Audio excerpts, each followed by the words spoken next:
शिवनिष्ठा येथे असे सतत जगती, अग्रसर प्रांत महाराष्ट्र भारती, भीमकाया सह्यागिरी पाठीशी उभा, बलशाली आकांक्षा भेदती नभा। महाराष्ट्र दिनासोबतच 65 वर्षापूर्वी शेतकऱ्यांनी, गिरणी कामगारांनी या महाराष्ट्राला एकीकृत करण्यासाठी लढलेला लढा हा खऱ्या अर्थाने कामगार दिनही शोभतो। 1 मे हा दिवस आंतरराष्ट्रीय कामगार दिन म्हणून जगभरात साजरा केला जातो।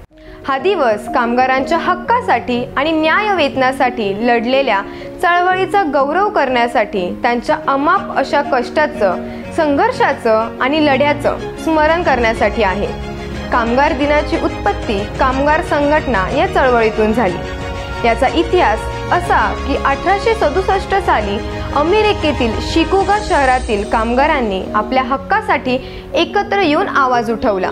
त्यावेळी अनेक कामगारांना दिवसाचे 15 ते 16 तास राबवले जात, मात्र त्या मोबदल्यात त्यांना ना पुरेसा पगार मिळे ना सुट्टी। या अन्यायाला आणि परिस्थितीला वैतागून कामगारांनी एकत्र आंदोलन केलं आणि दिवसाचे कामाचे 8 तास, योग्य वेतन व सुट्टी याची मागणी केली। नंतर मार्क्सवादी आंतरराष्ट्रीय समाजवादी काँग्रेसकडून हा ठराव मंजूर करण्यात आला।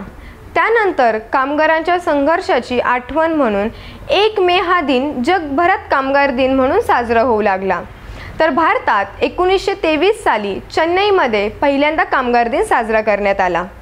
महाराष्ट्र दिन, संयुक्त महाराष्ट्र दिन आणि कामगार दिनाच्या तुम्हा सर्वांना हार्दिक शुभेच्छा।